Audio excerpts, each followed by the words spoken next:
그 마호간이 문을 열고 들어서는 순간 나는 내 인생 최고의 결정을 내렸거나 혹은 상상할 수 있는 최악의 실수를 저질렀다는 것을 직감했다. 박혜진 여사의 얼굴은 미소와 찡그림 사이 어딘가에서 기묘하게 뒤틀렸다. 마치 사진을 찍기 위해 포즈를 취하다가 레몬을 한 입 베어 문 사람 같았다.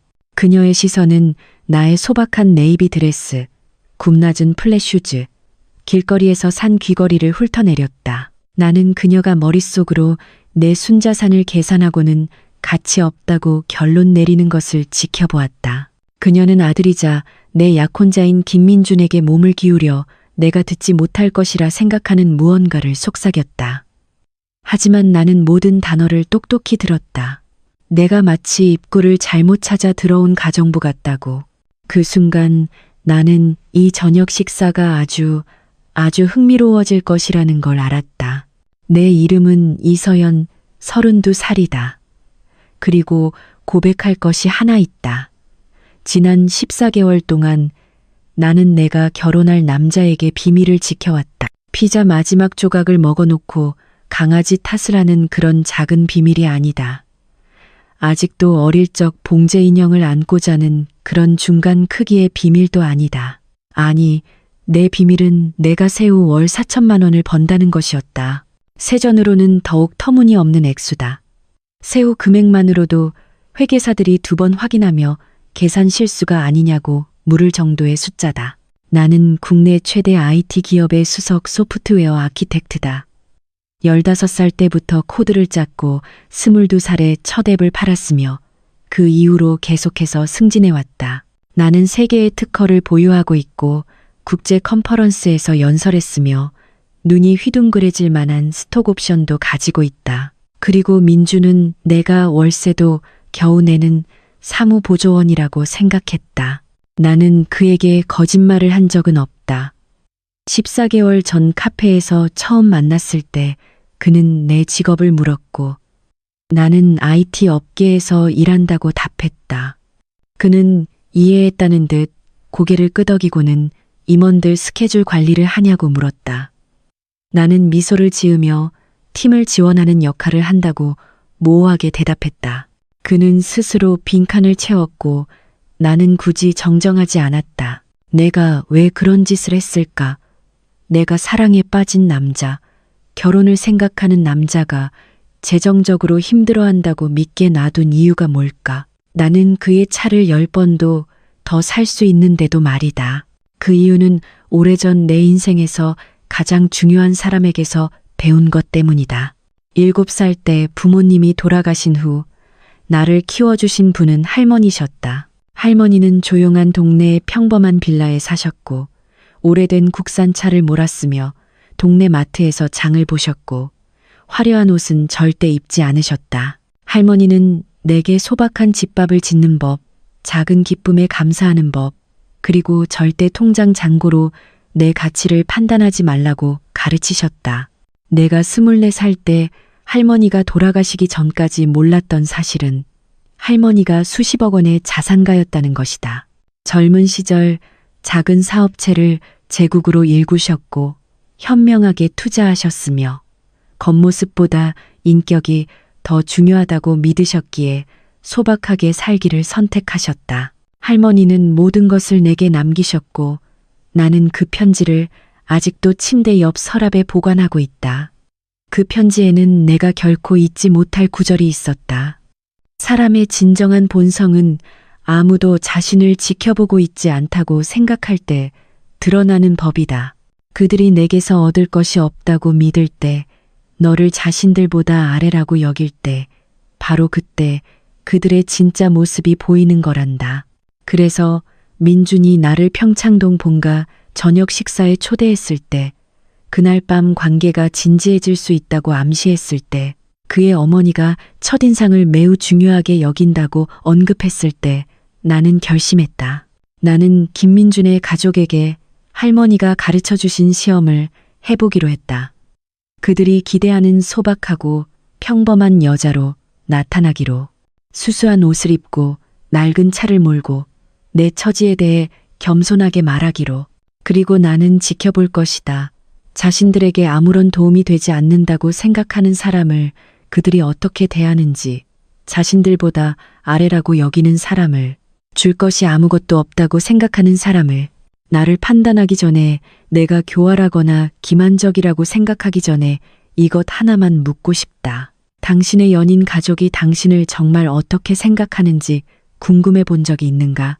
그들의 미소는 가짜고 칭찬은 공허하다는 찜찜한 기분을 느껴본 적은, 상처받을지라도 진실을 알고 싶었던 적은 없는가? 나는 알고 싶었다. 반드시 알아야만 했다. 나는 단지 민준과 결혼하는 것을 고려하는 게 아니었다. 그의 가족과 하나가 되는 것을 고려하고 있었다. 그리고 할머니의 또 다른 가르침처럼 가족은 영원하니까. 김민준의 본가는 내가 예상했던 그대로였지만 그 과시적인 모습은 여전히 나를 놀라게 했다. 진입로만 해도 내가 살았던 어떤 골목길보다 길었다. 대문은 금장 장식이 박힌 철문이었는데 평범한 철문은 충분히 허세롭지 않다고 생각한 모양이었다. 잔디는 마치 누군가 잔디 하나하나를 자로 재어 깎은 듯 정밀하게 관리되어 있었다. 12년 된 내 낡은 국산차를 그 깨끗한 진입로 위로 몰면서 나는 백미러에 비친 내 모습을 흘끗 보았다. 간단한 화장, 낮게 묶은 포니테일, 내가 한 유일한 장신구인 할머니의 작은 금 귀걸이. 나는 이곳에 전혀 어울리지 않는 사람처럼 보였다. 완벽했다. 민주는 문 앞에서 나를 맞이하며 키스했지만 그 키스는 마치 관객을 의식한 듯 약간 연극적으로 느껴졌다. 그의 시선은 내 드레스, 신발, 장신구가 없는 모습을 훑었고 나는 그의 표정에서 전에는 알아차리지 못했던 무언가를 보았다. 바로 창피함이었다. 그는 내 모습을 부끄러워하고 있었다. 나는 그 관찰 결과를 나중을 위해 마음속에 저장해 두었다. 안으로 들어서자 집은 어떻게든 명문가처럼 보이려 필사적으로 애쓰는 졸부의 기념비 같았다. 모든 천장에는 크리스털 샹들리에가 달려 있었다. 벽에는 유화들이 금박 액자에 걸려 있었지만 자세히 보니 원본이 아닌 복제품이었다. 가구는 비싸 보였지만 불편해 보였고 기능보다는 외관을 위해 선택된 것들이었다. 그리고 그곳에 마치 자신의 왕국을 살피는 여왕처럼 현관에 서 있는 사람이 바로 박혜진 여사였다. 그녀는 60대 초반으로 여러 훌륭한 시술을 거친 것이 분명한 얼굴을 하고 있었다. 금발머리는 공업용 헤어스프레이가 필요할 것 같은 완벽한 헬멧 모양으로 스타일링 되어 있었다. 그녀의 드레스는 명품이었고 보석은 진짜였으며 미소는 완전한 가짜였다. 그녀는 마치 아련을 허락하듯 내게 손을 내밀었다. 내가 그 손을 잡자 힘없고 무시하는 듯하며 온기라고는 전혀 없는 감촉이 느껴졌다. 그리고 그녀는 민준에게 그 말을 했다. 내가 가정부 같다는 말. 나는 미소를 지으며 아무것도 듣지 못한 척했다. 저녁은 이제 막 흥미진진해지려 하고 있었다. 그날 밤 내가 어떤 상황으로 걸어 들어가는지 알았더라면 네이비 드레스 대신 갑옷을 입었을지도 모른다. 하지만 나는 언제나 최고의 갑옷은 정보라고 믿어왔다. 그리고 나는 조사를 마친 상태였다. 김민준의 가족은 전국에 걸쳐 중형차 대리점 체인을 소유하고 있었다. 영화에 나오는 화려한 고급 브랜드가 아니라 평범한 가족들에게 어필하는 합리적인 가격대의 차량들이었다. 민준의 아버지 김 회장은 자신의 아버지로부터 사업을 물려받아 지난 30년간 사업을 확장해왔다. 박혜진 여사는 23살에 이 집안과 결혼하여 자신이 원하는 것이 무엇인지 정확히 아는 여자의 결단력으로 사교계의 사다리를 오르기 시작했다. 그들에게는 두 자녀가 있었다. 내 약혼자인 민주는 34살로 가업과는 아무 관련 없는 회사의 마케팅 팀장으로 일하고 있었다. 이는 아들이 대리점을 물려받길 기대했던 김 회장에게는 아픈 손가락인 듯했다. 그리고 38살의 큰딸 김미나가 있었다. 그녀는 가족의 재산을 자신의 개인 돼지 저금통처럼 여겼다. 나는 이 모든 것을 등기부등본, 소셜미디어, 그리고 몇 번의 구글 검색을 통해 알아냈다. 호화로운 파티, 사교 행사, 자선, 갈라 사진들을 보았다. 박 여사의 자선 활동에 대한 기사도 읽었지만 자세히 들여다보니 대부분의 기부는 상당한 세금 혜택과 홍보 기회를 동반했다. 하지만 이 모든 것도 김미나를 직접 만나는 것에는 대비가 되지 못했다. 그녀는 20분 늦게 도착했는데 나중에 알게 되었지만 그것이 그녀의 전매 특허였다. 다른 사람의 시간을 존중하는 것보다 화려하게 등장하는 것이 더 중요했던 것이다. 그녀는 대부분 사람들의 월세보다 비싼 드레스를 입고 거실로 들어섰다. 마치 보석 가게에 빠졌다가 상품을 뒤집어 쓰고 나온 것처럼 귀와 목에는 다이아몬드가 주렁주렁 달려 있었다. 나에 대한 그녀의 인사는 냉동 생선에 온기를 담은 단 한마디였다. 안녕하세요. 만나서 반가워요도 아니었고 민준이한테 얘기 많이 들었어요도 아니었다. 그저 불쾌한 냄새라도 맡은 듯 입술을 살짝 비트는 안녕하세요. 나는 미소 지으며 안녕하세요 라고 답했다. 그녀는 어머니에게로 몸을 돌려 나를 의도적으로 배제한 채 어떤 자선 행사와 지난달 꽃꽂이가 엉망이었다는 이유로 플로리스트가 해고되었는지에 대한 대화를 시작했다. 나는 그들이 내어준 물 한 잔을 들고 서서 마치 스테이크하우스에 온 채식주의자처럼 환영받지 못하는 기분을 느꼈다. 민주는 근처에서 불편한 듯 맴돌았지만 아무 말도 하지 않았다. 그것이 내가 마음속에 저장한 두 번째 관찰 결과였다. 김 회장은 완전히 다른 부류의 사람이었다. 그는 젊었을 때는 운동선수였을 법하지만 이후부의 안락함에 굴복한 듯한 거구의 남자였다. 그는 인상적으로 보이려는 의도였겠지만 그저 피곤하게만 느껴지는 악력으로 내 손을 잡았다. 하지만 그의 눈은 예리했고 나는 그가 호기심 같은 것으로 나를 지켜보고 있다는 것을 알아차렸다. 이 저녁 식사에는 예상치 못한 손님이 한 명 더 있었다. 박 이사님이라고 소개된 나이든 신사였다. 그는 오랜 가족 친구이자 사업 파트너라고 했다. 60대 후반으로 은발머리에 무엇 하나 놓치지 않을 듯한 날카로운 눈을 가졌다. 그가 내 손을 잡았을 때 그의 시선은 내 얼굴에 머물며 혼란스러운 인식의 빛을 스쳤다. 내가 그를 아는가? 어디서 만난 적이 있었나? 나는 그를 기억해낼 수 없었고 그도 아무 말 하지 않았지만 저녁 내내 나는 그가 같은 의아한 표정으로 나를 쳐다보는 것을 느낄 수 있었다. 박 여사는 우리를 식당으로 안내했다. 그곳은 마치 누군가에게 무제한 예산과 제로 수준의 취향을 준 것처럼 꾸며져 있었다. 테이블은 왕실 연회를 열어도 될 만큼 길었다. 의자는 진짜 실크로 덮여 있었고 식기 세팅에는 내가 식당 주방용품 가게 밖에서는 본 적 없는 수많은 포크가 놓여 있었다.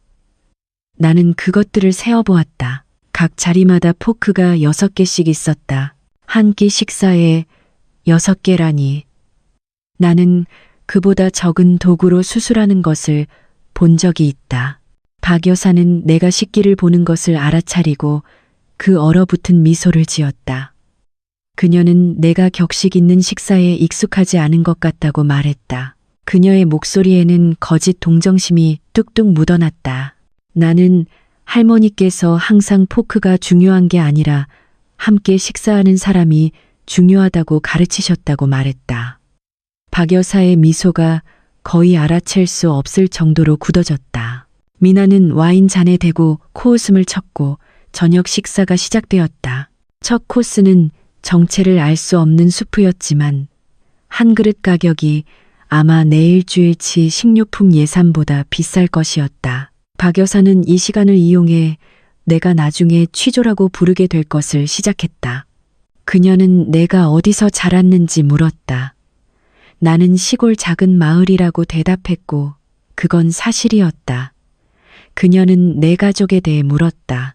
나는 할머니가 나를 키우셨다고 말했고 그것도 사실이었다. 그녀는 부모님이 무슨 일을 하셨는지 물었다. 나는 어릴 때 돌아가셨다고 말했다. 박 여사는 동정하는 척 소리를 냈지만 그 소리는 마치 하수구가 뚫리는 소리처럼 들렸다. 그녀는 제대로 된 가르침 없이 자라기 힘들었겠다고 말했다. 나는 할머니께서 내게 필요한 모든 가르침을 주셨다고 답했다. 미나가 몸을 앞으로 기울였다. 그녀의 다이아몬드가 머리 위 샹들리에 빛을 받아 반짝였다. 그녀는 할머니가 무슨 일을 하셨는지 물었다. 나는 사업가셨다고 말했다. 미나의 눈썹이 살짝 올라갔다. 그녀는 무슨 사업이었냐고 물었다. 나는 작은 사업들이었다고, 별로 흥미진진한 건 없었다고 말했다. 물론 진실은 할머니께서 수백억 원에 매각한 회사를 세우셨다는 것이었다. 하지만 그건 오늘 밤 내 목적에 부합하는 종류의 진실이 아니었다. 박 여사는 다음 주제로 넘어갔다. 그녀는 내 현재 직업에 대해 물었다. 나는 IT 업계에서 일한다고 말했다. 그녀는 내가 비서냐고 물었다. 나는 지원 역할에 가깝다고 말했다. 박 여사는 마치 이것이 그녀가 이미 나에 대해 내린 모든 결정을 확인시켜주기라도 한 듯이 고개를 끄덕였다. 그녀는 모든 팀에는 지원 인력이 필요하다며 좋은 일이라고 말했다. 민주는 의자에서 불편하게 몸을 뒤척였지만 여전히 아무 말도 하지 않았다. 그리고 바로 그때 미나가 최유라의 이야기를 꺼내기로 결심했다. 최유라, 그 이름은 고요한 물에 돌을 던진 것처럼 대화 속으로 떨어져 테이블 전체에 파문을 일으켰다. 미나는 마치 날씨나 수프의 질을 언급하듯 그 이름을 아주 무심하게 말했다. 그녀는 지난주에 유라를 우연히 만났는데 아주 잘 지내고 있고 그녀 가족의 사업도 번창하고 있다고 했다. 나는 민준의 얼굴을 주의 깊게 살폈다. 무언가 빠르게 스쳐 지나갔다. 죄책감, 초조함, 내가 그것을 알아차리기도 전에 사라졌다.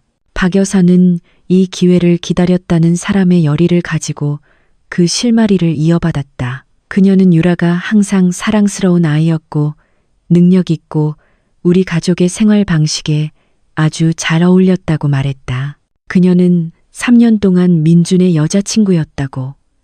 내가 그걸 알고 있었냐고? 나는 몰랐다고 말했다. 박 여사는 미소를 지었다. 그녀는 그들이 헤어졌을 때 정말 안타까웠다고 말했다.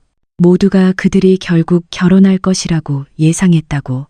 유라의 가족은 고급 수입차를 다루는 무역회사를 소유하고 있었는데 그것이 김씨네 대리점과 아주 완벽한 조합이 되었을 것이라고 그 함에는 명확했다. 최유라는 옳은 선택이었고 나는 아니었다. 나는 식당을 둘러보다가 내 뒤 벽에 사진들이 걸려있는 것을 처음으로 알아차렸다. 의자에서 몸을 살짝 돌리자 크리스마스, 생일, 졸업식 등 가족의 순간들을 담은 갤러리가 보였다. 그리고 그 사진들 중 적어도 4장에는 아름다운 검은 머리의 여인이 민준 옆에 서서 그의 팔에 팔짱을 끼고 환하게 웃고 있었다. 최유라, 박 여사는 내 시선을 따라왔지만 아무 말도 하지 않았지만 그녀의 만족감은 거의 만져질 듯했다. 미나가 칼날을 조금 더 깊이 찔렀다. 그녀는 유라가 아직 싱글이라고 말했다. 사실 아직 아무도 그녀를 채가지 않은 것이 놀랍다고, 마치 무언가 또는 누군가를 기다리고 있는 것 같다고. 나는 테이블로 돌아와 미소를 지었다. 나는 그녀가 정말 대단한 여성인 것 같다고 말했다. 이것은 분명 미나가 예상했던 반응이 아니었다. 그녀는 잠시 균형을 잃고 눈을 깜박였다. 박 여사가 먼저 정신을 차렸다. 그녀는 그래, 유라는 대단했다고 말했다. 그리고는 쇠망치 같은 섬세함으로 내가 더 평범한 배경을 가졌다는 점을 고려할 때 우리 세계에서 너무 어색하게 느끼지 않기를 바란다고 덧붙였다. 나는 평범하다는 것이 무슨 의미인지 물었다. 박 여사의 미소에 이빨이 드러났다. 그녀는 모든 사람이 특정 혜택을 받고 태어나는 것은 아니라고 이해한다고 말했다. 어떤 사람들은 평범한 직업을 가지고 평범한 삶을 살아야 한다고, 평범한 것이 부끄러운 일은 아니라고, 평범하다. 그녀는 나를 평범하다고 불렀다. 내 안에서 무언가 바뀌는 것을 느꼈지만 나는 표정을 중립적으로 유지했다. 나는 이 사람들의 진실을 알기 위해 여기에 왔고 진실은 정말 명확해지고 있었다. 민준이 마침내 입을 열었다. 그는 어머니가 그런 뜻으로 한 말이 아니며 단지 그를 보호하려는 것뿐이라고 말했다. 박 여사는 그의 손을 토닥이며 말했다. 물론이지.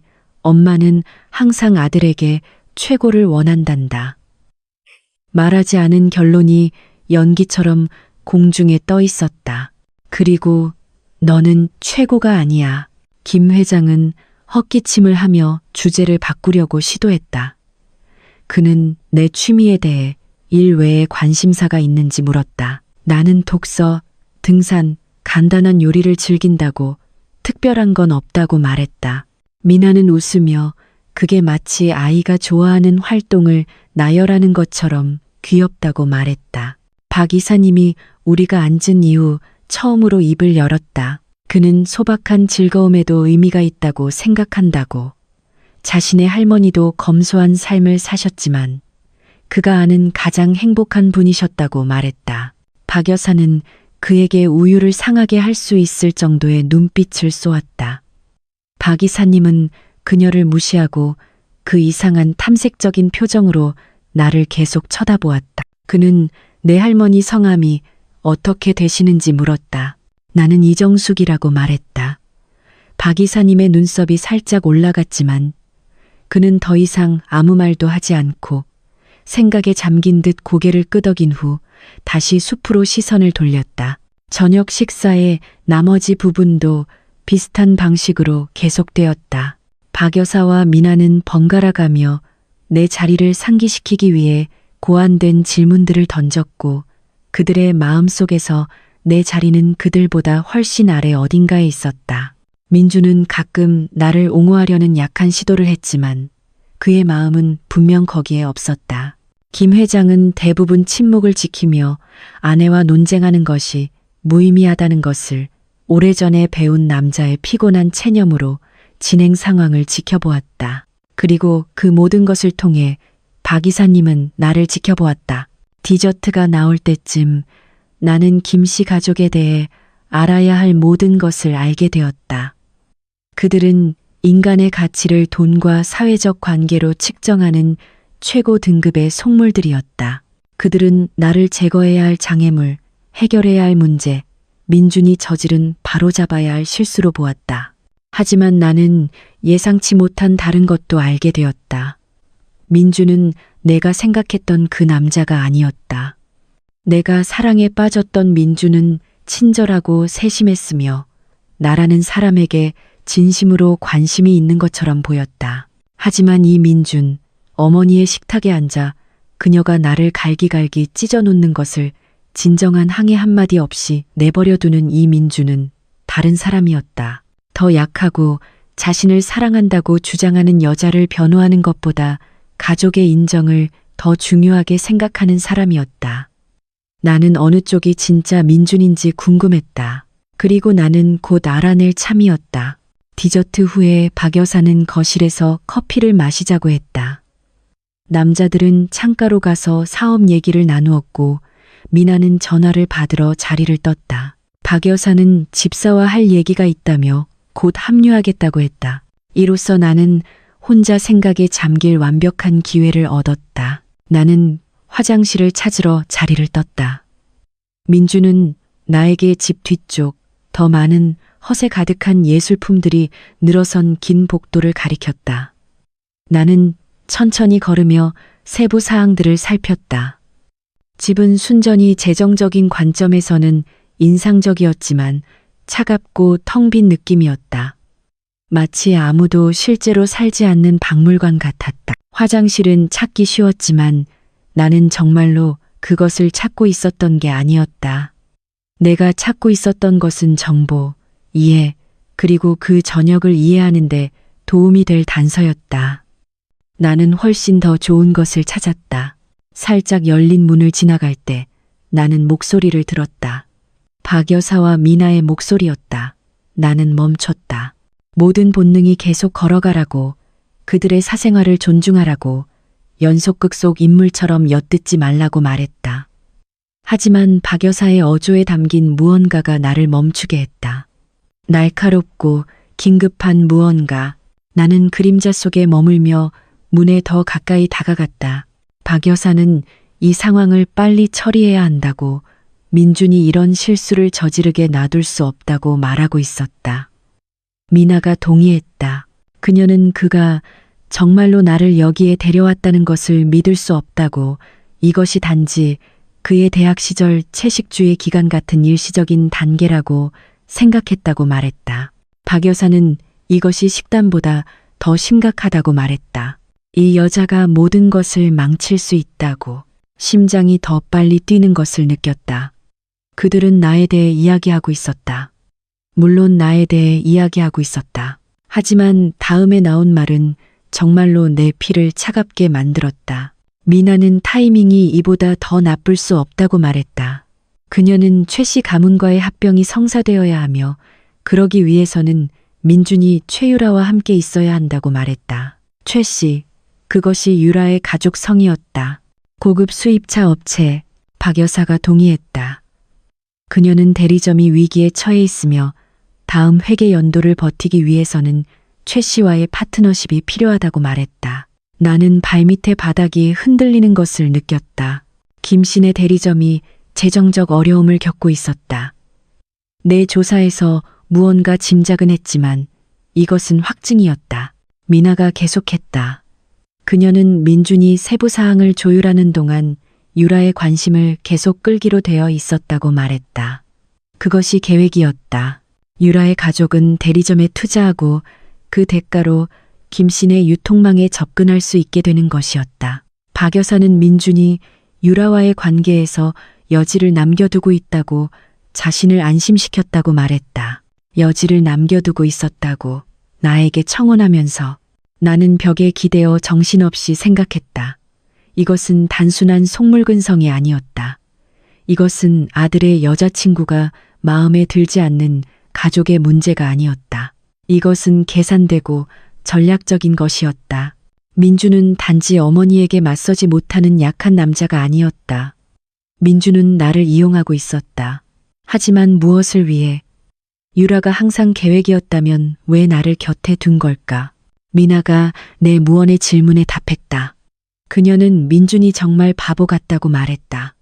그는 이 작은 비서, 이 별 볼 일 없는 여자를 정말로 좋아하는 것 같다고. 그는 유라와의 거래가 마무리될 때까지 그녀를 임시방편으로 이용하기로 되어 있었지만 정이 들어버렸다고. 임시방편. 내가 바로 그거였다. 임시방편. 주의를 돌리는 수단. 가족이 사업 협상을 하는 동안 민준을 바쁘게 할 누군가. 박 여사는 그들이 처리할 것이라고 말했다. 그녀는 오늘 밤 약혼 발표를 하고 민준을 이 여자에게 공개적으로 묶어놓은 다음 결혼식 전에 그들을 헤어지게 할 방법을 찾을 것이라고 말했다.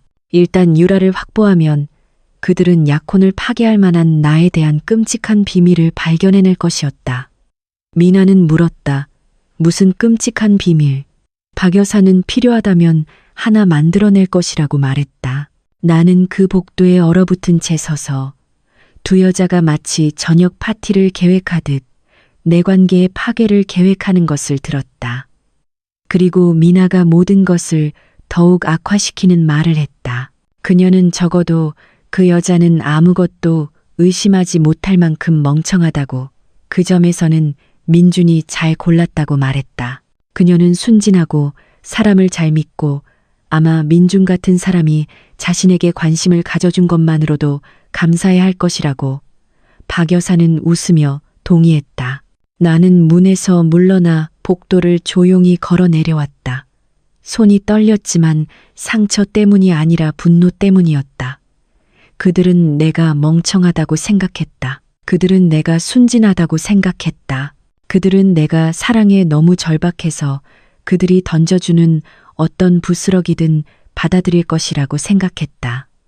그들은 자신들이 누구를 상대하고 있는지 전혀 몰랐다. 나는 화장실을 찾아 얼굴에 찬물을 끼얹고 거울 속에 나를 보았다. 나를 바라보는 여자는 무너지지 않았다. 그녀는 절망하지 않았다. 그녀는 생각하고 있었다. 나는 오늘 밤 민준의 가족을 시험하러 왔고 그들은 화려하게 실패했다. 하지만 그 시험은 내가 예상치 못한 무언가를 드러냈다. 민준 자신이 문제의 일부였다. 그는 단지 나와 그의 가족 사이에 끼인 것이 아니었다. 그는 적극적으로 나를 속이고 있었다. 이제 문제는 어떻게 할 것인가였다. 나는 그에게 맞설 수 있었다. 당장이라도 저기로 걸어 나가 내가 들은 모든 것을 모두에게 말할 수 있었다. 소동을 일으키고 그들의 계획을 폭로하고 이 집을 영원히 떠날 수 있었다. 하지만 그건 너무 쉽고 너무 빠른 방법이었다. 그들은 나를 감정적이고 극적이며 비통한 사람으로 치부할 것이다. 그들은 내가 그들에 대한 자신들의 판단이 옳았음을 증명하고 있다고 스스로에게 말할 것이다. 아니, 만약 내가 이 배신에 대응한다면 나는 내 방식으로 내 조건에 맞춰 그들이 절대 예상하지 못할 계획으로 할 것이다. 할머니는 내게 많은 것을 가르쳐 주셨지만 다른 모든 것 위에 서 있는 교훈이 하나 있었다. 누군가가 당신을 과소평가할 때 그들은 당신에게 선물을 준 것이다. 바로 기습이라는 선물. 박 여사와 미나는 방금 내게 최고의 선물을 주었다. 그들은 내가 무엇을 할 수 있는지 전혀 몰랐다. 나는 화장을 고치고 머리를 매만지고 얼굴에 미소를 띤 채 거실로 돌아갔다. 게임은 이제 막 시작되었다. 내가 거실로 돌아왔을 때 무언가 변해 있었다. 가구 배치가 약간 바뀌었고 조명이 조절되었다. 박 여사는 간신히 감춘 기대감에 찬 표정으로 벽난로 옆에 서 있었다. 김 회장은 불편한 표정으로 문가에 자리를 잡았다. 미나는 그림을 감상하는 척했지만 나는 그녀가 민준을 보며 비웃는 것을 포착했다. 그리고 민준은 방 중앙에 서서 초조해 보였다. 너무 초조했다. 내가 들어서자 그는 돌아섰고 그의 얼굴에는 사랑스러운 미소라고 해야 할 것이 번졌다. 그는 내게 다가와 내 손을 잡고 묻고 싶은 것이 있다고 말했다. 나는 덫이 내 주위에서 닫히는 것을 느꼈다. 민주는 우리가 함께한 지 오래되지 않았고 그의 가족이 처음에는 조금 부담스러울 수 있다는 것을 안다고 말했다. 하지만 그는 자신이 무엇을 원하는지 안다고 했다. 그는 나를 원한다고 말했다. 그리고 그는 한쪽 무릎을 꿇었다. 그가 꺼내든 반지는 크고 화려했으며 정확히 박 여사가 좋아할 만한 종류였다. 또한 내가 즉시 알아차렸듯이 품질이 의심스러웠다. 다이아몬드는 흐렸고 세팅은 고르지 않았다. 어두운 조명에서는 인상적으로 보이지만 대낮의 혹독한 빛 아래에서는 결점이 드러날 종류의 반지였다. 그것을 들고 있는 남자처럼 민주는 나에게 결혼해달라고 말했다. 그의 뒤에서 박 여사는 환하게 웃고 있었다. 이것은 분명히 계획, 그들 전략의 첫 단계였다. 민준을 나에게 공개적으로 묶어놓고 나중에 나를 처리할 방법을 찾는 것. 그동안 그들은 약혼을 이용해 유라를 기다리게 하고 사업 협상을 하는 동안 민준이라는 약속을 미끼로 던질 것이었다. 나는 이 모든 것을 순식간에 이해했다. 또한 내가 선택을 해야 한다는 것도 이해했다. 나는 거절할 수 있었다. 나를 이용하는 남자와 나를 경멸하는 가족 앞에서 이 청혼을 거절할 수 있었다. 내 존엄성을 지키고 걸어나가 다시는 그들 중 누구도 보지 않을 수 있었다. 하지만 그렇게 하면 이야기가 너무 빨리 끝날 것이었다. 나는 복도에서 들었던 것을 생각했다. 나에 대한 스캔들을 꾸며내려는 그들의 계획을 생각했다. 그들이 나를 어떻게 멍청하고 순진하며 쓰고 버릴 수 있는 존재로 보았는지를 생각했다. 그리고 그들이 얼마나 틀렸는지를 보여주는 것이 얼마나 만족스러울지 생각했다. 그래서 나는 네라고 대답했다. 민주는 내 손가락에 반지를 끼워 주었고 박 여사는 마치 연극 공연장에서처럼 박수를 치기 시작했다. 미나는 알래스카의 1월 아침 같은 온기로 축하를 건넸다. 김 회장은 민준의 손을 잡고 잘했다고 말했다. 박 이사님은 방 건너편에서 내 눈을 마주쳤다. 그의 표정에는 무언가 아는 듯한, 마치 이 이야기가 몇 장 더 남았을 것이라고 의심하는 듯한 기색이 있었다. 나는 그에게 미소 지었고 그도 미소로 답했다. 저녁의 나머지는 샴페인과 거짓 축하의 흐릿한 연속이었다. 박 여사는 약혼 파티 계획에 대해 이야기했다. 미나는 장소를 논했다. 김 회장은 우리 가족의 결합으로 생길 수 있는 사업 기회에 대해 언급했지만 내 가족이 도대체 무엇을 가져올 수 있는지 확신하지 못하는 듯 말을 더듬었다. 민주는 내 곁에 머물며 헌신적인 약혼자 역할을 놀라운 확신을 가지고 연기했다. 만약 내가 그의 어머니와 누나가 한 말을 듣지 못했다면 나는 그것을 믿었을지도 모른다. 하지만 나는 들었고 결코 잊지 않을 것이다. 저녁이 마침내 끝났을 때 민주는 나를 차까지 바래다 주었다. 밤 공기는 차고 맑았고 잠시 동안 우리는 그저 진입로에 서서 서로를 바라보았다. 그는 내가 괜찮은지 물었다. 그는 자신의 가족이 좀 유난스러울 수 있다는 것을 알지만 결국에는 나에게 마음을 열 것이라고 약속했다. 나는 이해한다고 말했다. 단지 피곤할 뿐이라고 말했다. 그는 나에게 잘 자라고 키스했고 나는 그의 반지를 손가락에 낀 채 마음속에 계획을 세우며 김씨네 저택을 떠났다. 다음 날 아침 나는 조사를 시작했다. 내 직업이 내게 가르쳐 준 것이 하나 있다면 그것은 정보, 데이터, 문서의 힘이다. 나는 시스템을 분석하고 약점을 찾고 해결책을 최적화하는데 하루를 보낸다. 나는 이제 그 똑같은 기술을 김씨 가족에게 적용할 참이었다. 그리고 다음 며칠 동안 내가 발견한 것은 내가 들었던 모든 것을 확인시켜 주었고 그 이상이었다. 김씨네 대리점은 정말로 재정적 어려움을 겪고 있었다. 단순한 힘든 시기가 아니라 심각한 구조적 문제였다. 그들은 호황기에 너무 빨리 확장했고 너무 많은 빚을 졌으며 이제 청구서가 날아오고 있었다. 그들의 주요 프랜차이즈 계약은 갱신을 앞두고 있었고 제조업체는 다른 옵션을 검토하고 있었다. 유란의 가족과의 파트너십은 단지 전략적인 것이 아니라 절박한 것이었다. 하지만 그게 다가 아니었다. 더 깊이 파고들면서 나는 다른 것을 발견했다. 김씨 일가가 영원히 숨겨져 있을 것이라고 생각했을 무언가를. 미나는 가족 사업에서 횡령을 해왔다. 처음에는 금액이 적었고 경비 보고서와 소액 현금 계정에 숨겨져 있었지만 수년에 걸쳐 그 금액은 쌓여갔다. 회사가 어려움을 겪는 동안 그녀의 생활 방식을 유지하기 위해 수억 원이 빼돌려졌다. 나는 내가 찾은 모든 것을 인쇄했다. 법률 문서, 재무제표, 의심스러운 거래 기록. 그리고 나는 전화를 걸기 시작했다. 할머니의 이름은 특정 업계에서 여전히 영향력이 있었다. 수십 년에 걸쳐 할머니가 쌓아온 사업 인맥들은 이씨 가문을 존경심으로 기억했다. 내가 연락했을 때 그들은 기꺼이 이야기해 주었다. 그 인맥 중 한 명이 우연히 박 이사님을 알고 있었다. 그리고 박 이사님은 알고 보니 김씨 가족과 자신만의 역사가 있었다. 그들은 몇 년 전 사업 거래에서 그를 속였다. 불법은 아니었지만 씁쓸한 뒷맛을 남길 만큼 비윤리적이었다.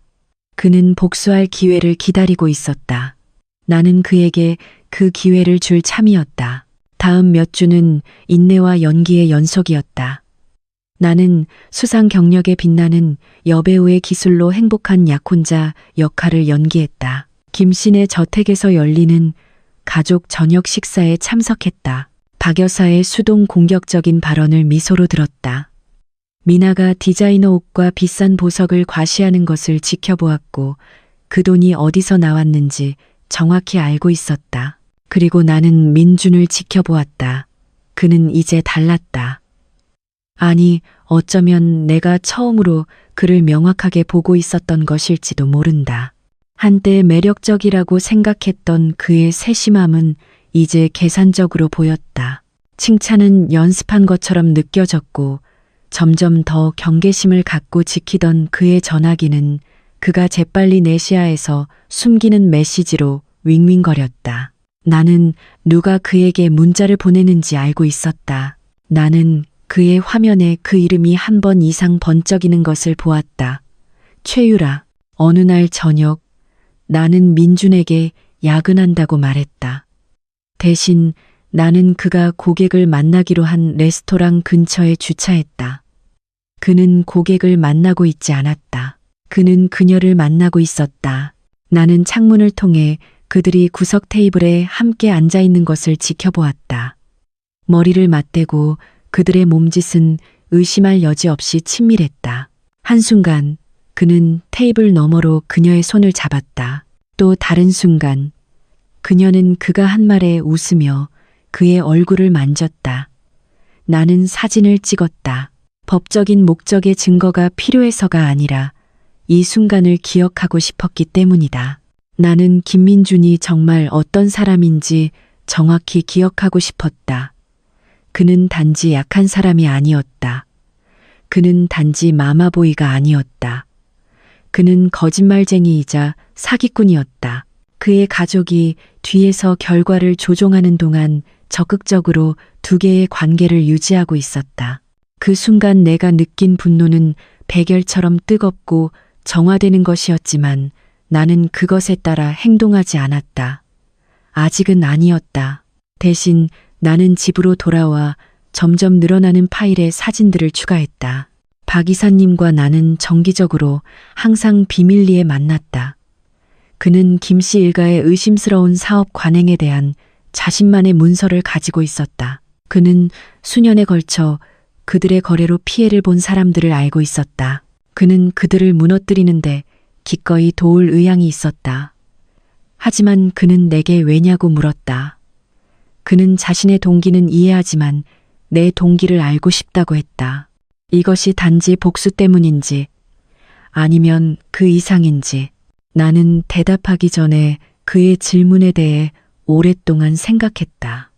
나는 이것이 복수에 관한 것이 아니라고 말했다. 이것은 진실에 관한 것이라고. 나는 김씨 일가가 평생 그들의 돈과 지위를 이용해 사람들을 조종해왔다고 말했다. 그들은 자신들보다 아래라고 판단한 사람들을 쓰고 버릴 수 있는 존재로 취급했다. 그들은 민준을 똑같은 방식으로 키우고 있었고 내가 사라진 후에도 오랫동안 다른 사람들에게 계속 그렇게 할 것이라고. 나는 누군가 그들에게 돈이 그들을 결과로부터 보호해줄 수 없다는 것을 보여줄 필요가 있다고 말했다. 박 이사님은 천천히 고개를 끄덕였다. 그는 내 할머니가 자랑스러워 하실 것이라고 말했다. 그 순간 나는 내가 옳은 선택을 했다는 것을 알았다. 약혼 파티는 3주 후로 정해졌다. 김씨 일가는 자신들의 저택에서 파티를 주최하며 비즈니스 커뮤니티에서 중요한 모든 사람을 초대했다.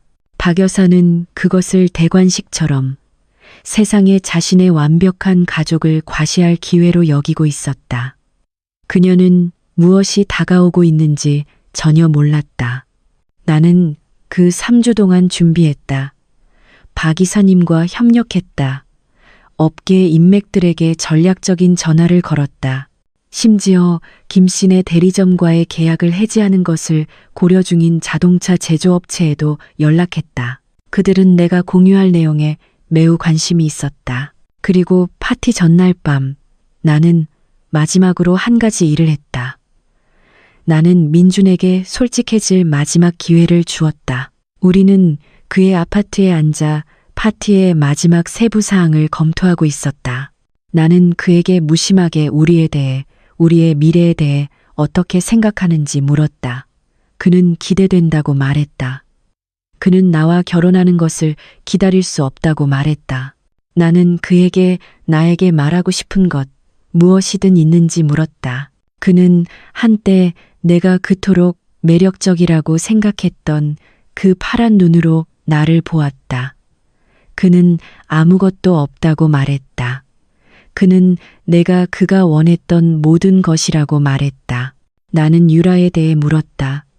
그의 얼굴이 창백해졌다. 그는 재빨리 회복했지만 나는 그의 눈에서 공포의 섬광을 보았다. 그는 유라는 단지 오랜 친구일 뿐, 그 이상은 아니라고 말했다. 나는 고개를 끄덕이며 이해한다고 말했다. 그리고 그 순간 나는 정말로 이해했다. 나는 민준이 결코 내게 진실을 말하지 않을 것이라는 것을 이해했다. 그는 자신의 목적에 부합하는 한 내 얼굴에 대고 거짓말을 할 것이었다. 그는 철두철미하게 그의 어머니 아들이었다. 다음 날 저녁, 나는 내 진짜 옷장에 있던 드레스를 입었다. 첫 저녁 식사에 입었던 소박한 네이비 드레스가 아니었다. 이것은 디자이너의 작품이었고 우아했으며 박 여사가 입고 있는 모든 것을 합친 것보다 더 가치가 있었다. 나는 거울 속에 나를 보고 미소 지었다. 이제 김씨 가족에게 그들이 누구를 과소평가했는지 정확히 보여줄 시간이었다. 김씨네 저택은 약혼 파티를 위해 완전히 변신했다. 잘 가꾸어진 잔디밭에는 하얀 텐트가 점점이 세워져 있었고 임시 구조물에 매달린 크리스털 샹들리에는 모여든 군중 위로 무지갯빛을 흩뿌렸다. 현악 사중주단은 분수 근처에서 품위 있는 클래식 음악을 연주했다. 깔끔한 유니폼을 입은 웨이터들은 샴페인과 어떤 사람들의 시급보다 한입 가격이 더 비쌀 법한 오르데브르를 들고 돌아다녔다. 박 여사는 자신의 능력을 최대한 발휘했다. 이것은 단순한 파티가 아니었다. 이것은 선언이었다. 나는 평소에 낡은 차를 몰고 도착했다. 내 소박한 차와 그 전에 도착한 외제차 행렬을 어떻게든 조화시키려는 발레 파킹 직원들의 표정을 지켜보았다. 그들 중 한 명은 실제로 내가 케이터링 업체 소속인지 물었다. 나는 미소 지으며 그에게 열쇠를 건넸다. 주차장에서 메인 텐트까지 걸어가는 길은 런웨이처럼 느껴졌다. 한 걸음 한 걸음 내디딜 때마다 나는 지난 3주 동안 쓰고 있던 페르소나를 벗어 던졌다. 초조한 여자친구, 감사하는 약혼녀, 박해진 여사의 마지못한 수락에 감사해야 할 평범한 여자. 오늘 밤 나는 진짜 이서연이었다. 내 드레스는 깊은 에메랄드 그린 색상으로 패션계에서 경외심을 담아 속삭이는 디자이너가 맞춤 제작한 것이었다. 내 주얼리는 절제되어 있었지만 품질을 아는 사람이라면 누구나 알아볼 수 있는 것이었다. 할머니의 다이아몬드 펜던트가 내 목에서 빛났는데 웬만한 자동차 가격보다 비싸게 감정된 작품이었다. 내 시계는 전 세계의 50명만이 소유한 한정판이었다. 나는 지난 14개월 동안 내가 누구인지를 숨겨왔다. 오늘 밤 나는 숨는 것을 멈출 것이다. 가장 먼저 나를 알아본 사람은 내가 모르는 여성이었다. 메인 텐트 입구 근처에 서 있던 누군가의 아내나 여자친구였다. 그녀는 나를 보고 다시 한번 쳐다본 다음 동행에게 무언가를 속삭였다. 그들은 둘 다 빤히 쳐다보았다. 나는 계속 걸었다. 두 번째로 나를 알아본 사람은 김 회장이었다. 그는 바 근처에서 손님들을 맞이하며 골프를 보고 싶어하는 남자의 피곤한 열정으로 주인의 의무를 수행하고 있었다. 그가 나를 보자 그의 환영하는 미소는 그 자리에 얼어붙었다. 그의 눈은 내 얼굴에서 드레스, 주얼리를 거쳐 다시 돌아왔고 나는 그의 연습된 환대를 혼란히 대체하는 것을 지켜보았다. 나는 저녁 인사를 건네고 이렇게 멋진 파티를 열어주어 감사하다고 말했다. 그는 내가 와줘서 기쁘다고 더듬거렸고 그의 눈은 여전히 내가 제시한 퍼즐을 풀려고 애쓰고 있었다. 그가 질문을 하기 전에 나는 자리를 옮겼다. 메인 텐트는 아마도 100여 명의 손님으로 가득 차 있었다. 비즈니스 동료, 사교계 인사, 가족 친구들로 신중하게 선별된 모임이었다. 나는 내 조사에서 본 몇몇 얼굴을 알아보았다. 자동차 제조업체의 지역 책임자, 여러 경쟁 대리점 소유주, 지역 경제지의 기자, 그리고 샴페인 분수 근처에서 좌중을 이끌고 있는 사람이 바로 박혜진 여사였다. 그녀는 작은 재산이 들었을 법한 크림색 드레스를 입고 있었지만 그녀의 최선의 노력에도 불구하고 기성복임이 분명했다. 그녀의 주얼리는 일반적인 기준에서는 인상적이었지만 진정한 부의 기준에서는 평범했다. 그녀는 손님 중 한 명이 한 말에 웃고 있었는데 마치 사교계 예절 학교에서 가짜 즐거움을 배우기라도 한 듯한 연습된 방식으로 머리를 뒤로 젖히고 있었다. 그녀는 아직 나를 보지 못했다. 나는 지나가는 웨이터에게서 샴페인 한 잔을 받아들고 군중 속을 헤쳐나갔다. 도중에 여러 손님에게 멈춰서서 나 자신을 소개했다. 각 상호작용은 같은 패턴을 따랐다. 내 모습에 대한 혼란, 내가 민준의 약혼녀라고 말했을 때의 놀라움, 내 드레스, 주얼리, 태도가 그들이 나에 대해 들었던 것과 일치하지 않을 때의 새로운 혼란, 소문이 퍼지고 있었다. 속삭임, 곁눈질, 사람들이 내가 정말 누구인지 알아내려고 미묘하게 확인하는 휴대폰에서 그것을 볼 수 있었다. 좋았다. 마침내 박 여사가 최근의 자선 활동에 대한 이야기를 막 끝냈을 때 나는 그녀의 그룹에 도착했다. 그녀는 표준적인 얼어붙은 미소로 새로운 사람을 맞이하기 위해 돌아섰다.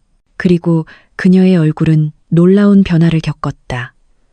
처음에는 혼란, 그 다음에는 알아봄, 그 다음에는 불신, 그 다음에는 아마도 두려움이었을 무언가. 그녀는 내 이름을 질문처럼 말했다. 나는 안녕하세요, 사모님이라고 말하고 이렇게 아름다운 파티를 열어주셔서 감사하다고 했다. 그녀의 눈은 빠르게 움직이며 내 외모의 모든 세부 사항을 훑었다. 그녀의 월가계 예산을 초과하는 드레스, 보석 잡지에 실렸던 펜던트. 그녀가 아마 광고 밖에서는 본 적도 없을 시계. 그녀는 내가 이 물건들을 어디서 구했는지 물었다. 그녀의 목소리는 조심스럽게 통제되었지만 그 아래의 떨림을 숨길 수는 없었다. 나는 특별한 날을 위해 아껴두었던 몇 가지라고 말했다. 미나는 보이지 않는 조난 신호에 소환된 듯 어머니 곁에 나타났다. 그녀는 나를 보았고 그녀의 표정은 박 여사와 같은 여정을 거쳤다. 혼란, 알아봄, 불신. 하지만 미나는 더 빨리 회복했다. 그녀는 드레스가 흥미롭다고 말했다. 그녀의 목소리에는 거짓 달콤함이 뚝뚝 묻어났다. 그녀는 대여한 것이냐고 물었다. 나는 그녀에게 디자이너의 이름을 말했다. 나는 그가 나를 위해 특별히 만들어준 친구라고 말했다. 디자이너의 이름은 미나에게 물리적인 타격처럼 와닿았다. 이 사람은 유명인들의 옷을 입히고 수년의 대기자 명단을 가지고 있으며 월세도 겨우 내는 사무보조원들을 위해 드레스를 만들지 않는 사람이었다. 그녀는 대답하기 위해 입을 열었지만 아무 말도 나오지 않았다. 나는 민준을 찾으러 자리를 떴다. 내가 걸어가는 동안 나는 박 여사가 미나에게 무슨 일이 일어나고 있는지 알아내라고 긍징거리는 소리를 들었다. 나는 미나의 혼란스러운 대답을 들었다. 그녀는 전혀 모르겠다고, 이게 말이 안 된다고 말했다. 나는 속으로 미소 지으며 계속 걸었다. 저녁의 첫 번째 단계는 완료되었다. 의심의 씨앗은 심어졌다. 이제 그것이 자라도록 둘 시간이었다. 내가 그를 찾기 전에 민준이 나를 찾았다. 그는 바 근처의 손님 무리에서 나타났고 얼굴은 창백하고 눈은 휘둥그레져 있었다. 그는 분명히 속삭임을 들었고 시선을 보았으며 자기 앞에 서 있는 여자와 그가 안다고 생각했던 여자를 조화시키려고 애썼을 것이다. 그는 무슨 일이냐고 물었다. 그는 내가 그 드레스, 주얼리, 그 변신을 어디서 얻었는지 물었다. 그는 왜 내가 완전히 다른 사람처럼 보이는지 물었다. 나는 나 자신처럼 보인다고 말했다. 그는 나를 빤히 쳐다보았고 나는 그의 눈 뒤에서 무언가 바뀌는 것을 보았다. 정확히 이해하는 것은 아니었지만 불편한 진실을 숨기고 있던 벽에 첫 균열이 생기는 것과 같았다. 그는 우리끼리 얘기 좀 할 수 있냐고 물었다. 나는 나중에 하자고 말했다. 어쨌든 우리 약혼 파티니까 손님들을 챙겨야 한다고. 그가 항의하기도 전에 나는 그의 팔을 잡고 비즈니스 동료 그룹으로 그를 이끌었다. 이들은 우리 지역의 자동차 산업을 운영하는 남녀들이었다. 김씨네 대리점의 생존에 실제로 중요한 의견을 가진 사람들이었다. 그들은 노골적인 호기심으로 내 등장을 지켜보고 있었다. 나는 이번에는 제대로 나를 소개했다. 내 전체 이름 이서연을 말하고 내 회사의 직책을 언급했다. 나는 그들이 회사 이름을 알아보고 내가 실제로 누구인지 깨달았을 때 그들의 표정이 변하는 것을 지켜보았다. 그들 중 한 명, 경쟁 대리점 체인을 운영하는 은발의 남자는 내 이름을 들어본 적이 있다고 말했다. 그는 자신의 조카가 IT 업계에서 일하는데 어떤 혁신적인 소프트웨어 솔루션과 관련하여 내 이름을 언급했다고 말했다. 나는 그가 매우 친절하다고 말했다. 또 다른 손님, 주요 투자회사의 인수합병을 담당하는 여성은 내가 이정숙 여사와 관련이 있는지 물었다. 나는 그녀가 내 할머니라고 말했다. 그 여성의 눈썹이 올라갔다. 그녀는 내 할머니가 놀라운 사업가셨다고 말했다. 그녀는 이씨 가문의 이름이 특정 금융계에서 여전히 상당한 영향력을 가지고 있다고 말했다. 나는 내 옆에서 민준이 긴장하는 것을 느낄 수 있었다. 그는 이 모든 것이 무슨 의미인지 전혀 몰랐다. 그는 가장 피상적인 질문 외에는 내 가족에 대해 물어본 적이 없었다. 그는 가난하다는 것이 중요하지 않다는 것을 의미한다고 가정했고 더 깊이 들여다보려고 애쓰지 않았다. 그의 실수였다. 저녁은 계속되었고 대화가 오갈 때마다 진실은 더욱 퍼져나갔다. 사람들은 이야기하고 휴대폰을 확인하고 세부 사항을 확인했다. 이야기는 김씨 일가의 발밑에서 바뀌고 있었고 그들은 그것을 어떻게 멈춰야 할지 몰랐다. 박 이사님은 파티 시작 1시간쯤 후에 도착했다. 민준이 아버지에게 긴급한 대화로 불려간 동안 장미 정원 근처에서 잠시 혼자 있던 나를 찾았다. 박 이사님은 제조업체 대표가 와 있다고 말했다. 그는 그 남자가 박 이사님이 주 초에 공유한 문서에 매우 관심이 있었다고 말했다. 나는 그가 준비되었는지 물었다. 박 이사님은 수년 동안 준비되어 있었다고 말했다. 우리는 몇 분 더 이야기하며 다음에 일어날 일의 세부 사항을 마무리했다. 그러고 나서 박 이사님은 다시 군중 속으로 사라졌고 나는 행복한 약혼녀 역할로 돌아갔다. 다음으로 박 여사가 나를 찾았다. 그녀는 평정을 되찾았지만 나는 그녀의 눈 주위의 긴장을 볼 수 있었다. 그녀는 필요 이상으로 강한 힘으로 나를 옆으로 끌고 가서 내가 무엇을 하고 있는지 알아야겠다고 요구했다. 나는 무슨 뜻이냐고 물었다. 그녀는 내가 무슨 뜻인지 정확히 알고 있다고 말했다. 그녀는 그 드레스, 주얼리, 내가 사람들에게 내 할머니와 내 직업에 대해 하는 이야기들을 말했다. 그녀는 내 속셈이 무엇인지 알고 싶다고 말했다. 나는 속셈은 없다고 말했다. 나는 단지 나 자신일 뿐이라고 말했다. 그녀는 그게 불가능하다고 말했다. 그녀는 민준이 내 사정에 대해 자신에게 말했다고 했다. 그녀는 내가 고물상에나 있을 법한 차를 몰고 원룸에 사는 비서라고 말했다. 나는 민준이 특정 가정을 했다고 말했다. 나는 내가 실제로 그에게 그런 것들을 말한 적이 없다고 말했다. 박 여사의 얼굴이 굳어졌다. 나는 IT 업계에서 일한다고 말했고 그건 사실이었다. 나는 지원 역할을 한다고 말했고 그것도 사실이었다. 아키텍트가 개발팀을 지원하니까 나는 가난하다고 주장한 적이 없다고 말했다. 나는 단지 그들의 가정을 정정하지 않았을 뿐이라고 말했다. 그녀는 왜냐고 물었다. 나는 그녀를 똑바로 쳐다보았다. 나는 말했다. 할머니께서 제게 가르쳐 주셨어요. 사람의 진정한 본성은 아무도 자신을 지켜보고 있지 않다고 생각할 때 드러난다고요. 나는 김씨 가족이 정말 어떤 사람들인지 알고 싶었다고 말했다. 박 여사의 얼굴에서 핏기가 가셨다. 나는 말했다. 이제 알겠네요. 그녀가 대답하기도 전에 현악 사중주단의 연주가 멈췄다. 김 회장의 목소리가 스피커 시스템을 통해 흘러나왔고 공식적인 축사와 연설 시간이라고 알렸다. 박 여사는 두려움일지도 모를 무언가로 나를 쳐다보았다. 나는 미소 지으며 무대를 향해 걸어갔다. 메인 이벤트가 막 시작되려 하고 있었다. 무대는 메인 텐트 맨 끝에 설치되어 있었고 꽃과 부드러운 조명으로 장식되어 있었다. 로맨틱한 분위기를 의도했겠지만 오히려 순간을 기다리는 스포트라이트처럼 느껴졌다. 김 회장은 마이크 앞에 서서 손님들을 환영하고 이 특별한 날을 축하하러 와준 것에 감사했다. 그는 가족, 전통, 그리고 사업과 인생 모두에서 강력한 파트너십의 중요성에 대해 이야기했다. 그의 눈은 계속해서 박 여사를 향해 힐끗거렸는데 그녀는 마치 전쟁터로 향하는 장군처럼 결연한 모습으로 군중을 헤치며 무대로 나아가고 있었다.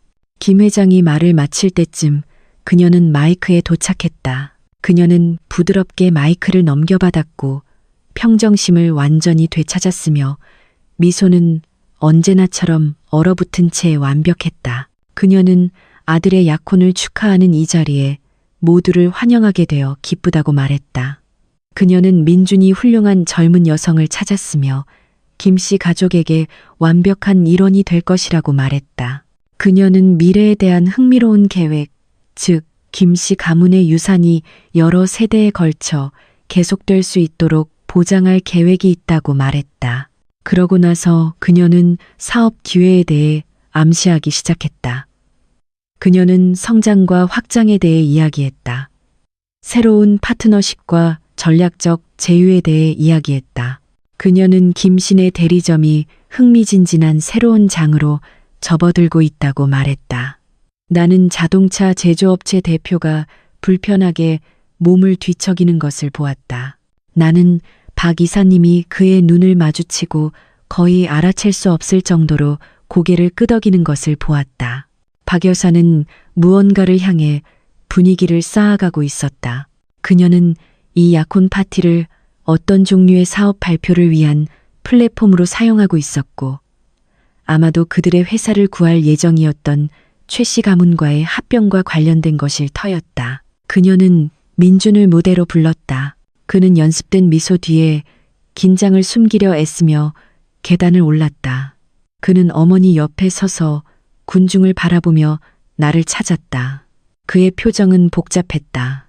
박 여사는 이 무대에 있어야 할 사람이 한 명 더 있다고 말했다. 그녀는 자신의 미래 며느리, 아들의 마음을 사로잡은 여성을 환영하고 싶다고 말했다. 그녀는 내 이름을 불렀고 군중은 나를 보기 위해 돌아섰다. 나는 샴페인 잔을 내려놓고 무대를 향해 걸어갔다. 텐트는 내 발소리 외에는 조용했다. 모든 시선이 내게 쏠려 있었다.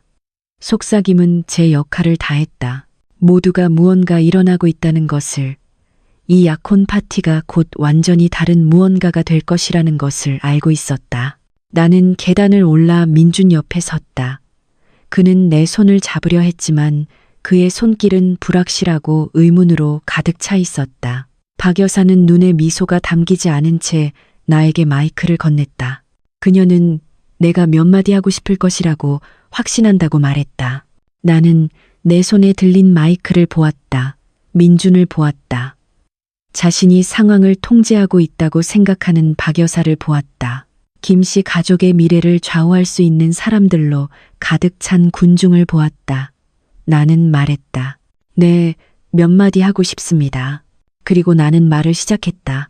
나는 박 여사님이 저를 따뜻하게 맞아주신 것에 감사드린다고 말했다. 지난 몇 주 동안 김씨 가족이 자신들의 진짜 모습을 정확히 보여준 것에 대해 인정하고 싶다고 말했다. 박 여사의 미소가 흔들렸다. 나는 이 집에 처음 왔을 때 결심을 했다고 말했다. 김씨 일가에게 내 소박한 모습, 비싼 옷이나 인상적인 경력이 없는 여자, 그들이 자신들보다 아래라고 여길지도 모르는 여자의 모습을 보여주기로 결심했다고. 군중은 완전히 침묵했다. 나는 그들이 자신들에게 아무런 도움이 되지 않는다고 생각하는 사람. 줄 것이 아무것도 없다고 생각하는 사람. 박 여사님의 표현을 빌리자면 평범한 사람을 어떻게 대하는지 보고 싶었다고 말했다. 박 여사의 얼굴이 하얗게 질렸다. 내가 발견한 것은 계몽적이었다고 말했다. 나는 약혼자의 전 여자친구와 불리하게 비교당했던 저녁 식사에 대해 설명했다. 박 여사가 내가 듣지 못할 것이라고 생각했던 속삭이는 모욕에 대해 설명했다. 내가 아무것도 모르는 사람들로부터 가정부, 평범한 사람, 돈을 노리는 여자라고 불렸던 것에 대해 설명했다. 민주는 이제 공포에 질린 표정으로 나를 빤히 쳐다보고 있었다. 나는 말했다. 그리고 저는 제가 들어서는 안 될 것을 들었습니다. 나는 서재에서의 대화에 대해 설명했다. 나는 미나와 박 여사가 민준의 인생에서 나를 제거하는 방법에 대해 논의하는 것을 설명했다. 나는 내가 단지 임시방편, 가족이 그의 진짜 미래를 최유라와 준비하는 동안 민준을 바쁘게 할 누군가라는 것을 알게 된 것에 대해 설명했다. 군중 속에서 탄식이 터져나왔다. 나는 김신의 대리점이 심각한 재정적 어려움에 처해 있다는 것을 발견했다고 말했다. 나는 그들이 살아남기 위해 최씨 가문과의 합병을 절실히 원하고 있다는 것을 알게 되었다고 말했다. 나는 민준이 우리가 함께하는 동안 내내 최유라와의 관계에서 여지를 남겨두고 있었다는 것을 알게 되었다고 말했다. 나는 휴대폰을 꺼내 화면에 사진을 보여주었다. 레스토랑에서 테이블 너머로 손을 잡고 있는 민준과 최유라. 나는 이것이 2주 전에 민준이 야근한다고 했을 때 찍은 것이라고 말했다. 군중은 속삭임으로 술렁였다. 민준이 내 팔을 잡았다. 그는 이게 보이는 것과 다르다고 말했다. 그는 설명할 수 있다고 말했다. 나는 그가 이미 설명했다고 말했다. 나는 내가 전날 밤 그에게 솔직해질 기회를 주었지만 그는 거짓말을 선택했다고 말했다. 나는 다시 군중을 향해 돌아섰다. 나는 더 있다고 말했다. 텐트는 다시 완전히 조용해졌다. 그 군중 속의 모든 사람들은 자신들이 전례 없는 무언가를 목격하고 있다는 것을 이해했다. 사교 행사의 편안한 규칙은 중단되었다. 가면이 벗겨지고 있었다. 나는 지난 몇 주 동안 김씨 가족 사업을 조사했다고 말했다. 나는 몇 가지 흥미로운 것들을 발견했다고 말했다. 나는 재무 기록, 과도한 신용, 감소하는 매출, 곧 해지될 프랜차이즈 계약에 대해 언급했다. 김 회장의 얼굴은 잿빛이 되었다. 나는 또한 더 심각한 무언가의 증거를 발견했다고 말했다. 나는 텐트 뒤쪽에 서서 헤드라이트에 잡힌 사슴처럼 얼어붙어 있는 미나를 똑바로 쳐다보았다. 나는 김미나가 수년 동안 가족 회사에서 횡령을 해왔다고 말했다. 나는 금액이 처음에는 작았지만 시간이 지남에 따라 커졌다고 말했다. 나는 총액이 이제 수억 원에 달한다고 말했다. 미나의 남편이 순수한 충격의 표정으로 그녀를 돌아보았다. 미나는 그건 거짓말이라고 소리쳤다. 그녀는 내가 증거가 없다고 말했다. 그녀는 내가 단지 그들의 가족을 파괴하려는 비통한 여자일 뿐이라고 말했다. 박 이사님이 군중 속에서 앞으로 나섰다. 그는 증거가 있다고 말했다. 그는 내가 수년간의 문서, 은행 기록, 경비 보고서, 거래 내역, 즉 미나가 한 짓을 정확히 증명하는 데 필요한 모든 것이 담겨 있다고 알고 있는 폴더를 들고 무대를 향해 걸어갔다. 그는 최악의 의심이 확인되고 있는 남자의 표정으로 무대 가까이 다가온 제조업체 대표에게 폴더를 건넸다. 박 이사님은 이 순간을 오랫동안 기다려왔다고 말했다. 그는 김씨 일가가 15년 전 사업 거래에서 자신을 속였고 결코 잊지 않았다고 말했다. 그는 이서연이 그들의 현재 비리에 대한 증거를 가지고 자신에게 접근했을 때 자신이 아는 것을 기꺼이 기여했다고 말했다. 박 여사가 목소리를 되찾았다. 그녀는 이것이 터무니없다고 말했다. 그녀는 우리가 이런 비난을 할 권리가 없다고 말했다. 그녀는 명예훼손으로 우리를 고소할 것이라고 말했다. 나는 얼마든지 해보라고 말했다. 나는 내가 공유한 모든 것이 문서화되어 있고 검증 가능하다고 말했다. 나는 재무기록은 어디를 찾아야 하는지 아는 사람이라면 누구나 이용할 수 있는 공개 정보라고 말했다. 나는 미나의 횡령 증거는 어떤 법정에서도 통할 출처에서 수집되었다고 말했다. 나는 여전히 내 옆에 서서 온 세상이 무너진 남자처럼 보이는 민준을 보았다. 나는 한 가지 더 있다고 말했다. 나는 손을 들어 손가락에서 약혼 반지를 뺐다. 흐린 다이아몬드가 빛을 받아 모든 결점을 드러냈다. 나는 김민준과 결혼하지 않을 것이라고 말했다. 나는 결코 그럴 의도가 없었다고. 그와 그의 가족에 대한 진실을 알게 된 후에는 나는 그의 청혼에 내라고 대답한 유일한 이유는 그들에게 스스로 목을 맬 충분한 밧줄을 주기 위함이었다고 말했다. 나는 반지를 민준에게 돌려주었다. 나는 그가 그것을 최유라에게 주어야 한다고 말했다. 그녀가 분명히 그가 실제로 원하는 사람이니까. 민준의 얼굴이 일그러졌다. 그는 그게 사실이 아니라고 말했다. 그는 나에게 감정이 있다고 말했다. 그는 유라와의 일은 단지 사업, 어머니가 주선한 무언가였다고 말했다. 나는 그게 바로 문제라고 말했다. 나는 그가 어머니가 그의 인생, 관계, 미래를 주선하게 내버려 두었다고 말했다. 나는 그의 가족이 나를 공격했을 때 그가 단 한 번도 나를 위해 나서지 않았다고 말했다. 나는 내가 그에게 솔직해질 기회를 주었을 때조차도 그가 내 얼굴에 대고 유라에 대해 거짓말을 했다고 말했다. 나는 자신이 사랑한다고 주장하는 여자에게 솔직할 수 없는 남자는 내가 결혼하고 싶은 남자가 아니라고 말했다. 군중은 완전히 침묵했다. 나는 마지막으로 그들을 마주보기 위해 돌아섰다. 나는 내가 이서연이라고 말했다. 나는 근면과 성실을 통해 경력을 쌓은 수석 소프트웨어 아키텍트라고 말했다. 나는 대부분의 사람들이 1년 동안 버는 것보다 더 많은 돈을 한 달에 번다고 말했다. 그리고 나는 할머니께서 부가 사람의 가치를 측정하는 척도가 아니라고 가르쳐 주셨기 때문에 소박하게 산다고 말했다.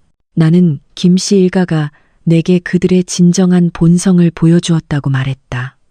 그들은 다른 사람들을 그들의 통장 잔고와 사회적 지위로 판단하는 사람들임을 드러냈다고.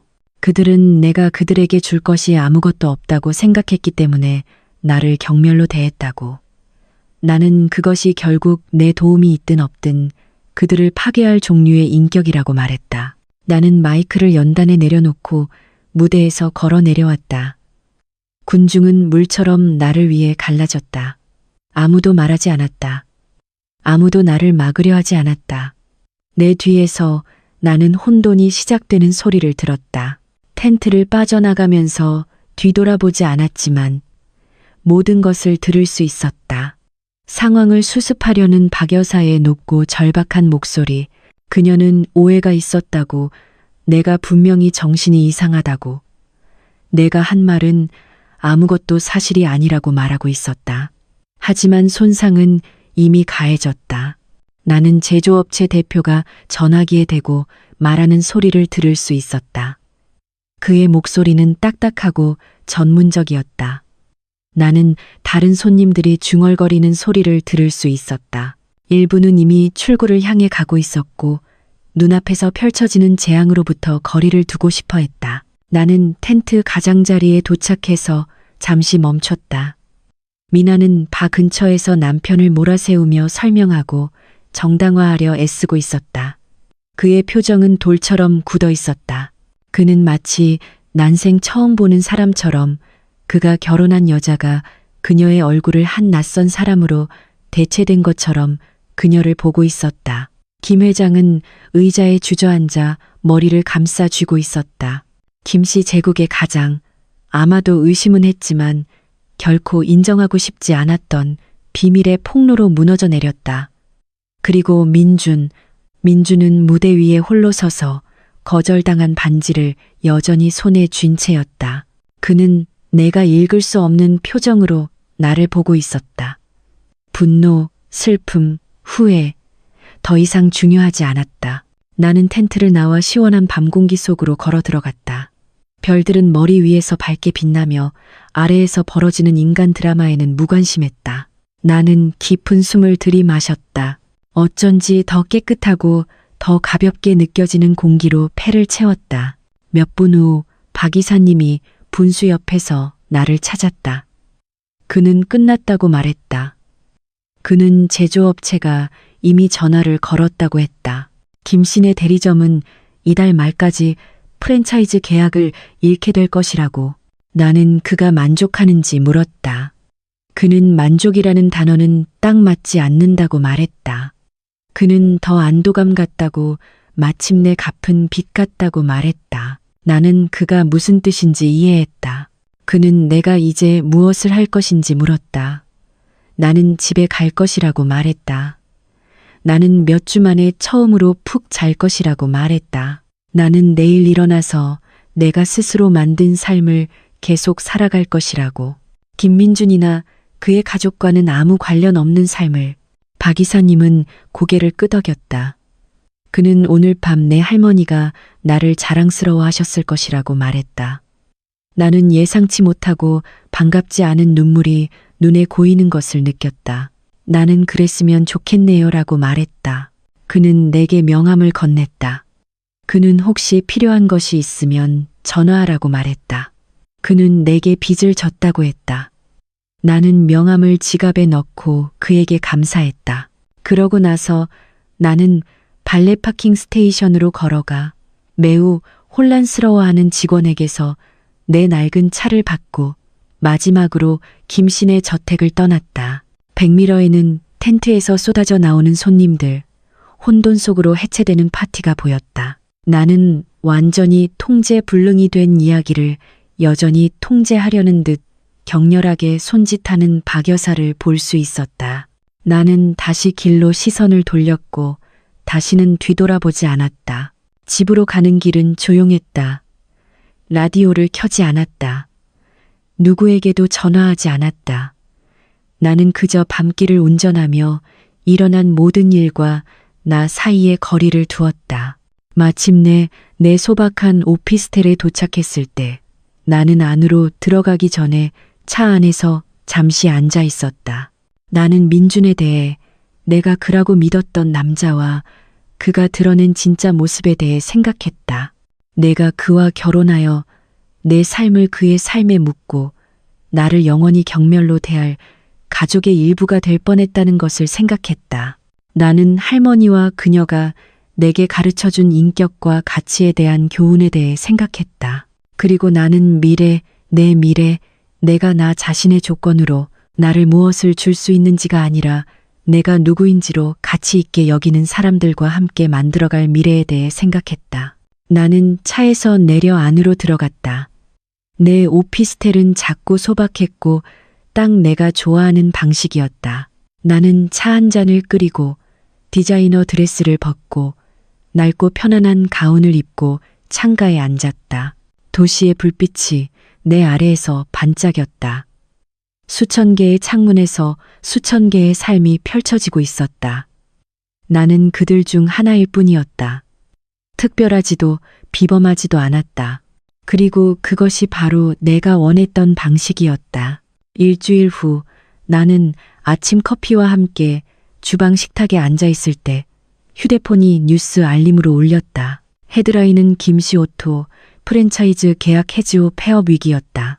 나는 기사를 천천히 읽으며 세부 사항을 흡수했다. 제조업체는 재무관리 및 윤리적 관행에 대한 우려를 이유로 김씨네 대리점과의 파트너십을 공식적으로 종료했다.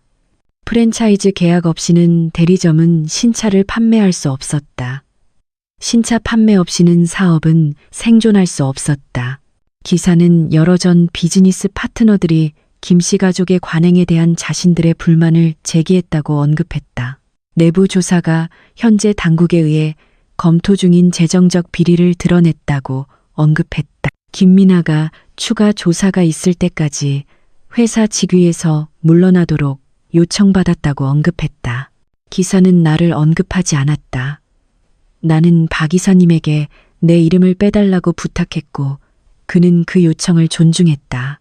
이야기는 그들을 폭로한 여성에 대한 것이 아니라 김씨 일가의 자신들의 비리에 대한 것이 될 것이었다. 나는 명성이나 인정을 원하지 않았다.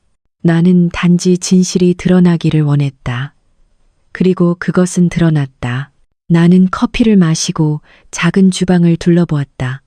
한 달 전 민준의 가족을 만나러 처음 김씨네 저택으로 차를 몰고 갔을 때 앉아있던 바로 그 주방이었다. 그들의 세련된 표면 아래에 그들이 정말 어떤 사람들인지 보기 위해 그들을 시험하기로 결심했던 바로 그 주방이었다. 그 이후로 많은 것이 변했고 많은 것이 똑같이 남아 있었다. 휴대폰이 다시 울렸다. 이번에는 민준에게서 온 문자였다. 그는 나를 만나야 한다고 말했다. 그는 모든 것을 설명할 수 있다고 말했다. 그는 실수를 했지만 여전히 나를 아낀다고 말했다. 그는 커피 한잔 하면서 그냥 이야기만이라도 할 수 있는지 물었다. 나는 그 메시지를 한참 동안 바라보았다. 그리고 답장하지 않고 삭제했다. 한 번 닫힌 문은 닫힌 채로 두어야 한다. 나는 일어나 창가로 걸어가 도시 위로 떠오르는 아침 해를 바라보았다. 아름다운 날이 될 것이었다. 새로운 시작, 앞으로 나아가기, 더 나은 무언가를 만들기 위한 날. 할머니의 펜던트가 내 목에서 피부에 따뜻하게 닿아 있었다. 나는 그것을 부드럽게 만지며 인격과 가치에 대해 내가 아는 모든 것을 가르쳐준 여인을 생각했다. 그녀는 그래야만 해서가 아니라 진정으로 중요한 것들은 살 수 없다는 것을 이해했기 때문에 소박하게 살았다. 사랑, 성실, 자존감, 타협하기 더 쉬웠을 때조차도 자신의 원칙에 따라 행동했다는 증. 김씨 일가는 돈으로 인생을 헤쳐나갈 수 있다고 생각했다. 그들은 돈과 지위가 자신들을 다른 모든 사람보다 더 낫게 만들고 결과 없이 원하는 대로 사람들을 대할 자격이 있다고 믿었다. 그들은 틀렸다. 나는 창가에서 돌아서서 출근 준비를 했다. 내 평범한 회사에서, 내 평범한 직장에서, 내 통장 잔고가 아니라 내 기술과 인격으로 나를 존중하는 사람들과 함께 내가 사랑하는 일을 하면서. 김씨 가족의 이야기는 앞으로 몇 주, 몇 달에 걸쳐 계속 펼쳐질 것이다. 조사와 법적 절차가 있을 것이다. 결과와 파장이 있을 것이다. 그들이 오만과 기만의 기초 위에 세운 제국은 조각조각 무너질 것이다. 하지만 그것은 이제 그들의 이야기이지 내 이야기가 아니었다. 내 이야기는 이제 막 시작되었고 그것은 나 자신의 조건으로, 나 자신의 말로, 나 자신의 가치에 따라 쓰일 것이다. 그것이 할머니가 내게 가르쳐준 교훈이었다. 그것이 내가 지난 한 달의 모든 순간을 통해 간직해온 진실이었다. 사람의 가치는 통장 잔고나 사회적 지위나 박해진 여사 같은 사람들의 의견으로 측정되지 않는다. 그것은 그들의 인격으로, 아무도 보고 있지 않을 때 그들이 내리는 선택으로, 그들에게 아무것도 해줄 수 없는 사람들을 대하는 방식으로 측정된다. 김씨 일가는 그 시험에서 완전히 실패했다. 그리고 나는 마침내 내가 찾고 있던 답을 찾았다. 그 답은 내가 그들의 인정이 필요하지 않다는 것이었다. 내가 민준의 사랑이 필요하지 않다는 것이었다. 내 자신의 가치를 알기 위해 누구의 인정도 필요하지 않다는 것이었다. 나는 이미 내가 누구인지 알고 있었고 그것으로 충분했다. 여러분의 삶에서 가치의 기준은 무엇인가요? 돈이나 명예가 아닌 진정한 사람의 됨됨이를 알아볼 수 있는 여러분만의 시험대가 있다면 댓글로 공유해 주세요.